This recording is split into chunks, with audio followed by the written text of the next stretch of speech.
Hey, real quick, everybody, want to give a shout to our friends over at betonline.ag. I know the NFL's over, the Super Bowl's done. We got Major League Baseball, NHL, March Madness coming around the corner, which to me is the greatest postseason sporting event of all time and what I like to wager on the most. So head over to betonline.ag as soon as you can. Tell them Jboy sent you, whether it's prop bets, whether it's parlays, whether you want to go straight up, or whether you're into teasers, pleasers, whatever you like to do. They have it over there, and the online casino is open 24 hours a day. There's always something going down at betonline.ag. So check our friends out over there and tell them Jboy sent you. You are listening to the Jboy Show, your number one source for Auburn and the SEC. My goal was to run through his soul and grab his heart when I run through his soul. Kurt, Nate, Coach Staff, those are memories. I think we've established ourselves as, I think, the premier conference in college football. Now, the SEC is better at the top. It's better in the middle. The Southeastern Conference remains the premier conference. Now takes the snap. Looking for the receiver. He's got Lutz and Kirkett. Touchdown, Auburn! Think about it was always been the SEC and everybody else trying to catch it. I think this is probably the best league from a competitive venue standpoint.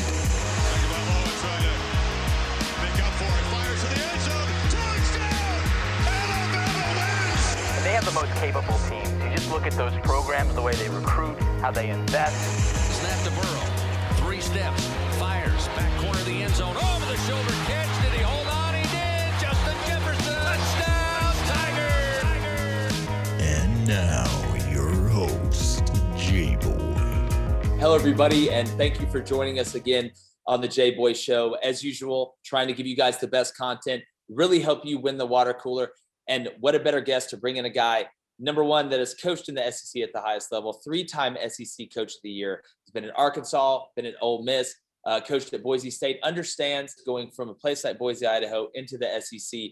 We're going to get into that. But I do want to let you know he's recording from Texas, which we all know right now, the severe winter storm. We just really appreciate him taking the time in such dire conditions. And obviously everybody out there is in our thoughts and prayers in Texas to stay safe. So without further ado, one of the most famous names in the Southeastern Conference, Coach Houston Nutt. Coach, I really appreciate you taking some time. You bet. Glad to be with you today. Definitely. And I want to start because you have something in common with new Auburn head coach Bryan Harsin. You went from Boise State to the SEC. And one of the biggest questions, and I think it's way overblown, if you can coach, you can coach. It's all about who you hire when it comes down to structurally and recruiting, getting that foot in the door in the high school and stuff like that. How did you manage, and was it a huge difference for you going from a place like Boise, Idaho into the SEC? And again, not saying there's not pressure out there, but going from that, stepping into the monster of them all, which is the Southeastern Conference. Yeah, let's start with Bryan Harsin. I had the privilege to coach Bryan Harsin when I was at Boise State for 1 year. Wow. Bryan Harsin was my backup quarterback. Yeah. And just a gym rat, a very smart, very intelligent guy, team player, ultimate team guy. And it's like this. There's nothing like going into the best conference in America. But the problem is, it's the best conference in America, and you gotta fight every single day. Now, Boise State is really like the Alabama of the Mountain West. When you look at Boise State, we knew way back when our very first year, we knew Boise State could be a special place. I had no idea that I would leave after 200 days and come back when Coach Broyles would give me that call, that special call to come back home. But Boise State, the people love football. Bryan Harsin did a great job there. Bryan Harsin can coach. There's no question about that. Here's the difference. When you go into the SEC, they all can coach. It's competitive at the highest level. And it's competitive at the recruiting. Recruiting is what's hard, especially when you share the state with Alabama, the best of the best, since Nick Saban's been there. And so that's what's hard. But you're going to love the atmosphere. Once we get this COVID, get all this out of the way, Bryan Harsin will see something that he's never seen before, and that is the passion.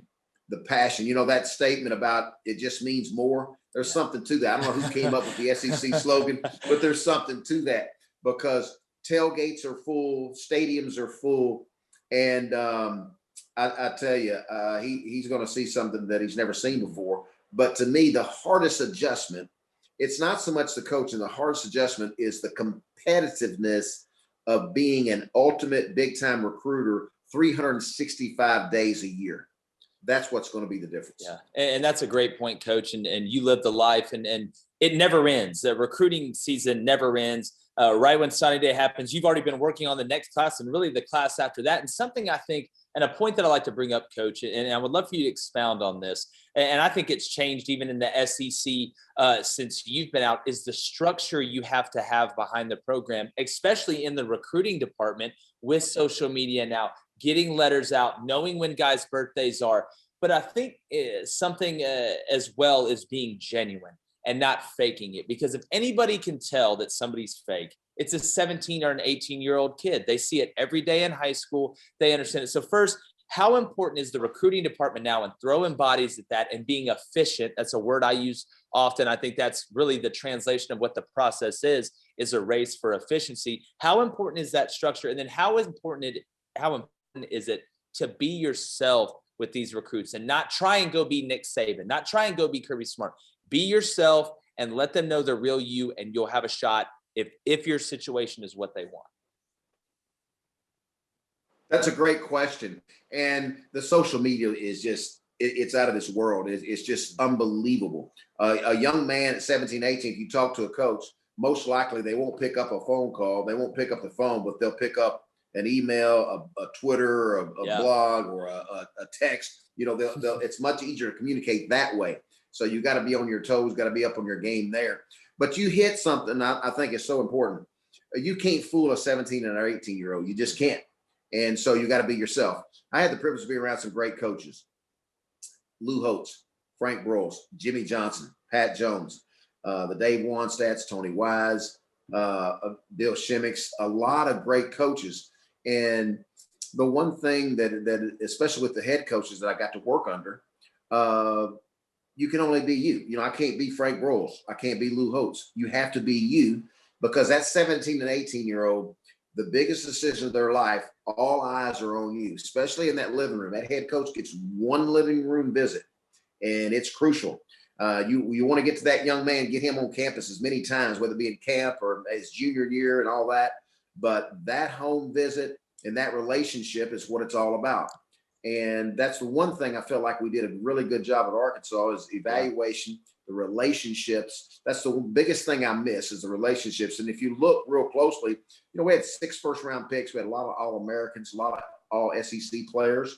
And it's because it goes back to what you're talking about. You can't do that if that mother doesn't trust you of handing you their most valuable possession, their son. That's such a great point. And in that living room and looking those, you know, whether it's mama, daddy, auntie, uncle, grandma, grandpa, it doesn't matter. Looking those kids in that family in the eye and saying, listen, you're going to give me your baby. I am asking you to give me your baby. Like you said, your most prized possession. I promise you I'm going to take care of him, and I'm going to try and set him up to be successful, whether it's on the field after, because we all know most people will never play in the NFL. A very small percentage does. But when you get done playing, being able to be successful and maybe change guys' circumstances if you come from some that may not be as good as others. And there's so many great stories about that out there as well. But Coach, I'd like you to put your scheme hat on a little bit. And I'd like you to talk about just the evolution of what we're seeing in offense. And you know, I've had coaches on here. We've talked about pace and stuff like that. And you're seeing exotic formations. You're seeing guys being able to go fast and be multiple in formations. How different, because football's the same. It comes down to blocking and tackling. If you're good up front, you're going to have a chance to win regardless of what you do. But from a scheme standpoint, when you look at a UCF or you look at an Ole Miss and you see these teams that are going really fast, do you worry that they're not thinking of the defensive side of the ball in the long run? Because we watch Ole Miss score 40 points against Alabama, but you give up 70. Do you think there has to be a balance? If you're a guy like Josh Heupel coming into the SEC, I don't think you can go at that speed and be able to beat the big dogs, because we all know if they get up in the second half, if I'm Texas A&M or I'm Alabama, I'm going to turn around and hand this thing off. I'm going to keep your offense off the field. And if you don't start well early when you're going fast, not only do you put your offense in the hole, you really put your defense in the hole. Well, you're exactly right. And, you know, I always go back to my raising in my roots. And that's how I learned ball from the greatest coaches there is to me in my book. And that's Frank Rolls, Lou Holtz, Jimmy Johnson, and so on. And so, you know, their philosophy was very, very important and very simple was, hey, you want to be able to run the ball the best. You want to be able to stop the run. And their defenses were always physical. You know, always tried to have a very physical, tough defense. And remember the statement that we were raised up hearing was defense wins championships. Yeah. Offense sells the tickets, but defense wins championships. Well, you know, you heard Nick Saban say not too long ago, not so much defense anymore, guys. It's the best offense. And so what you're seeing is this. You're seeing offense. They evolved into this evolution that you're talking about is they can spread you from sideline to sideline. And that means you got to tackle in space, these great athletes. And then when you have a quarterback that can run, that's not just a statue, he's like the 12th man. That's exactly And right. then you add the RPOs, which is run pass option. And you're talking about a quarterback that's going to stick the ball in the belly of a back and ride it in there. And the linebackers, they're taught, okay, the ball's in the belly of the back. I've got to go attack and stop the run. Then all of a sudden he takes it out of the belly, boom, and throws it in the window right behind him. The defensive coaches would tell you it's unfair. It's not right. and especially when the linemen are coming off in a run blocking position and they can get past the line of scrimmage up to 3 yards.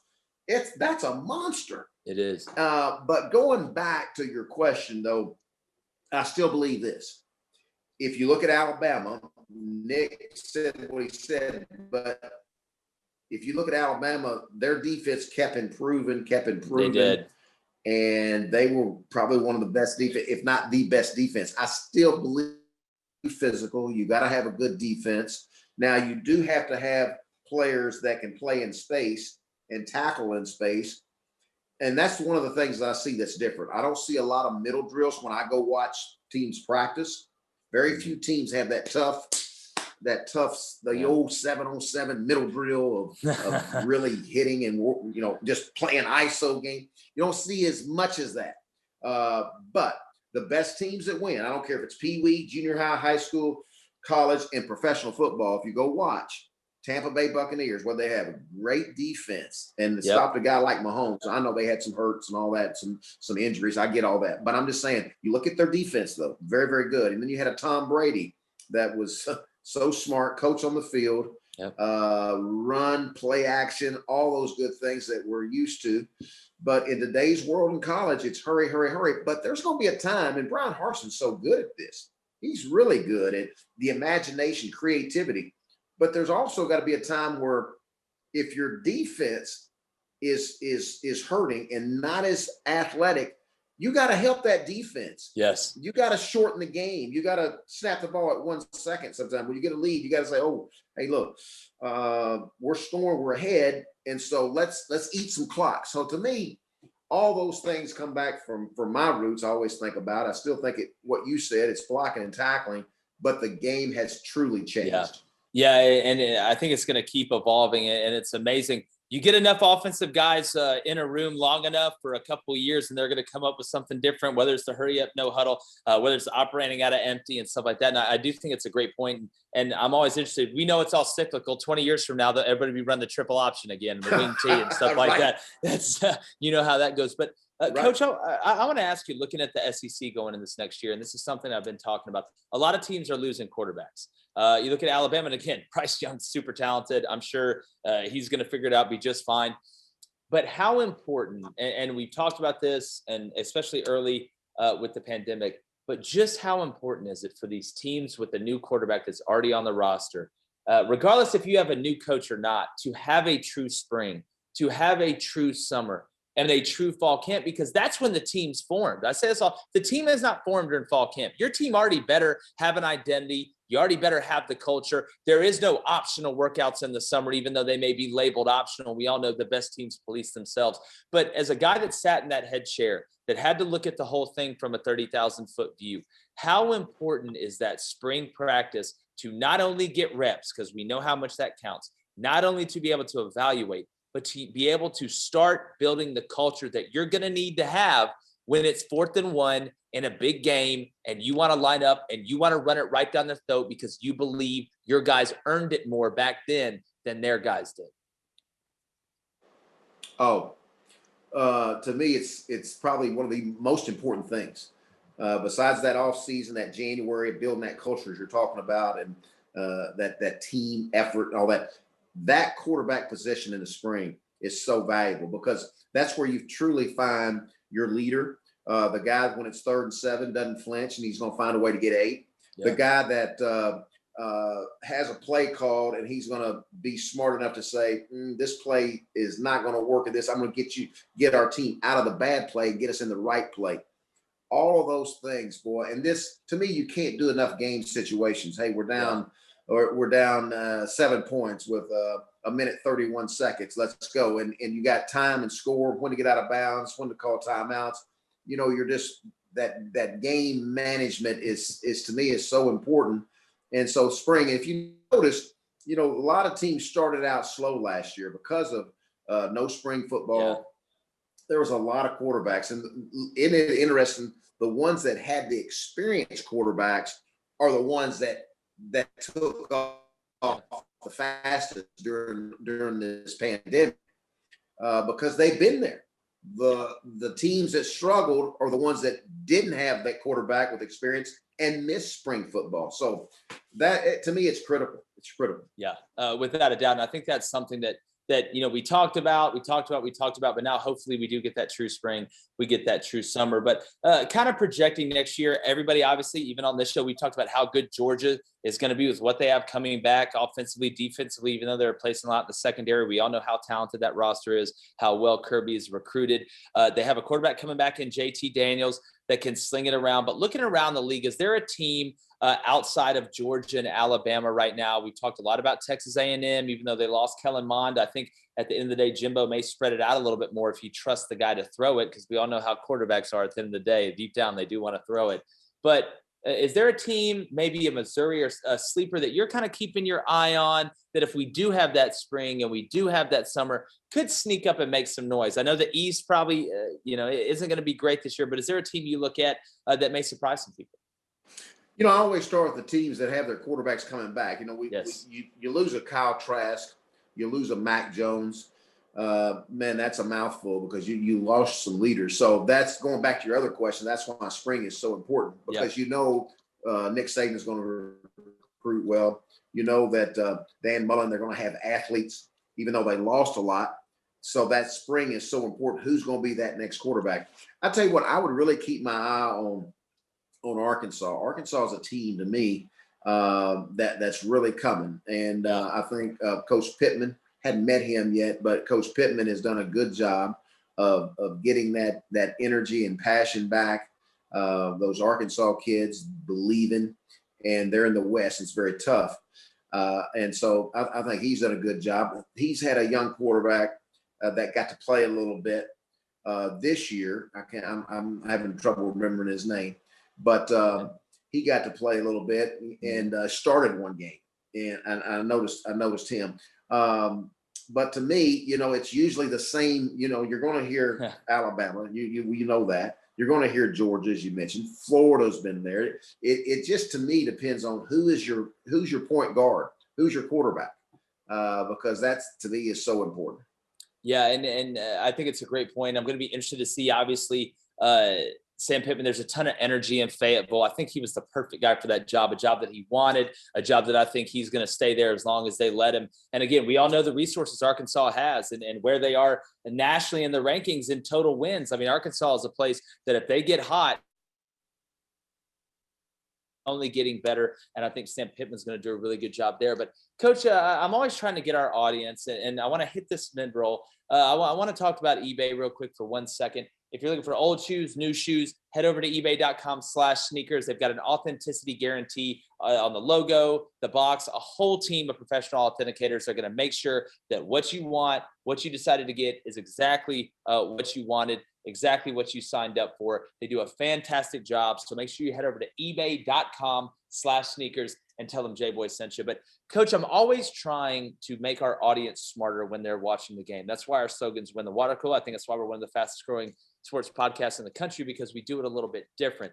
As a former head coach, a guy that just, loves the game as much as anybody, how do you watch the game now? Because everybody always watches the ball, and that's just how you are growing up, whether it's basketball, baseball, football, you're going to watch the ball. And I always challenge our audience and our viewers, listeners, whatever you want to say, when you're watching the game, if there's a camera angle that's showing the line of scrimmage, watch the line of scrimmage a little bit. It'll tell you a lot. What would you say? What advice would you give to somebody that may be a casual fan, layman's term, watching the game, something to kind of look at, to maybe make yourself a little more knowledgeable or kind of really understand the ins and outs of what's going on?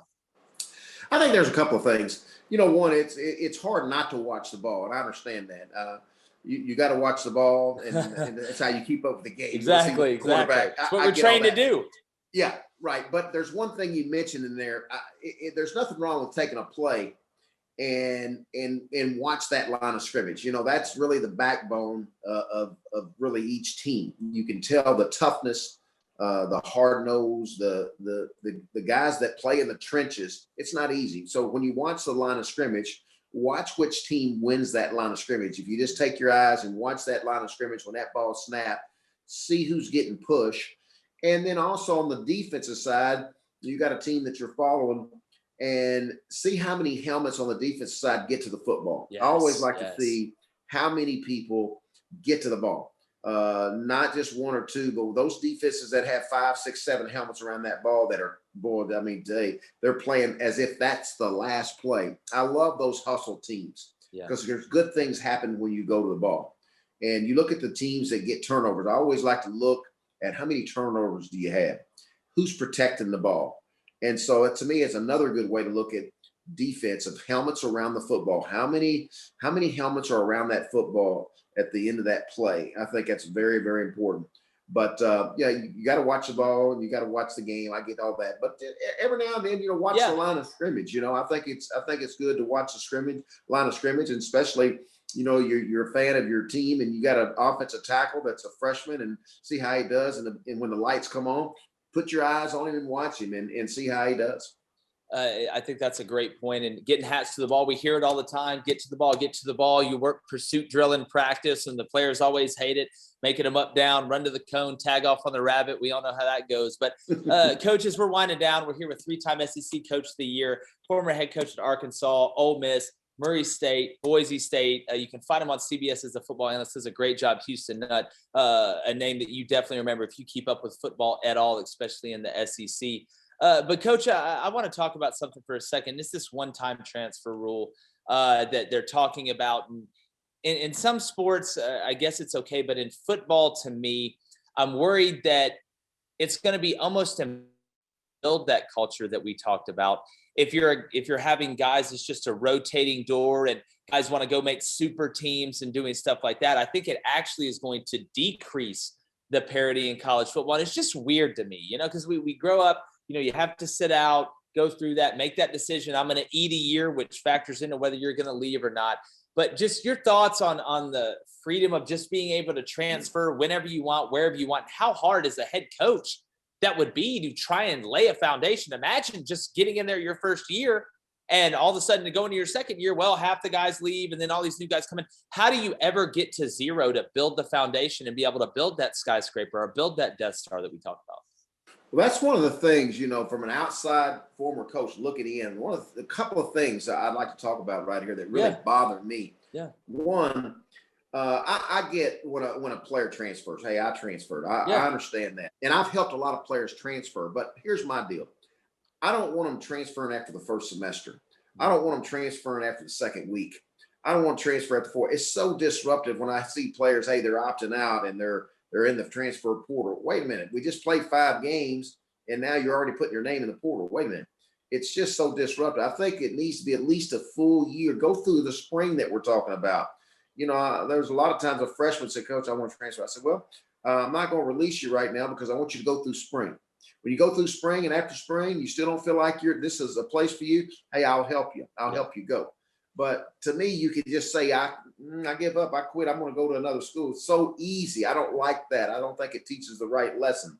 So again, I want to make sure I've helped a lot of young men go to other schools when it doesn't fit, and they've given it time, 2 years, or maybe a year after a year in the spring, a couple of springs, 2 years, 3 years. I get it. I understand you want to play, but the quickness of just leaving when something doesn't go right, especially when you're 18 years old and you've been the big fish on Friday night, and then you get to Saturday and things don't work out.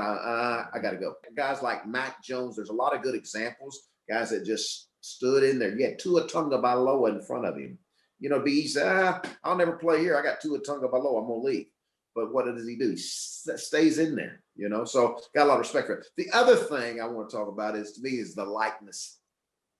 When you start having the players that can go to a car dealership and sign autographs or sell your shoes or your helmet, to me, it's going to disrupt a locker room big time. Now, I'm all for players getting a little spending money. I used to get for Coach Broyles, we got I never will forget, I was so excited. I got $6.25 of a laundry check, but I could take $2, get a couple dollars of gas, go get me a burger, go to a movie back in the 70s. Wow. But now, fast forward, when you look at an athlete today, they get cost of attendance. $5,000.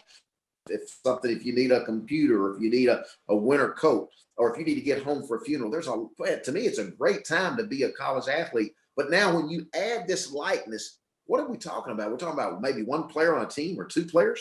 And then I can just see the disruption, animosity in that locker room, say, well, coach, he got to go do this at a car dealership, and where's mine? And now you're starting about the wrong thing. You're thinking about money all the time and how I'm going to get my likeness and my image. I just think you're opening up a really bad can of worms right there. And I think there's a lot of good things. I'm all for the laundry check, the money, whatever you want to call it, the cost of attendance. Great. I like for our players to have some spending money and where they can go eat a burger or go on a date or go to a movie. I get all that. Great. But I don't know. Well, there's a couple of things there right now makes coaching very, very hard. Yeah, it's going to be interesting with all these changes, and you bring up all the new stuff. It's kind of all coming together at once. And it's going to be really interesting. And Coach, I do got to say, I know you're in Texas. I'm not going to say where, but I know you're in Texas and the weather's crazy there. And I think you may be one of the 6 people with Wi-Fi right now. And I really appreciate you coming on and giving us your opinion. And I know our audience loves your perspective. And I'm glad we were able to make it through without the power shutting down or freezing over or anything like that. I know we had a few glitches, but I really do appreciate your time, Coach. I would love to have you back on, especially as we get closer to the season. I know you're having a blast at CBS. I love watching you. You guys get on there and have a great time and really break it down and talk about the real stuff. And I think that's the difference at the end of the day. And want to also thank our audience out there for joining us as usual. Make sure you go to the jboyshow.com. Come be a part of the fastest growing sports podcast in the country. Go to our YouTube channel and subscribe. Coach Houston Nutt, it was a blast. Appreciate you having me. Yes, sir.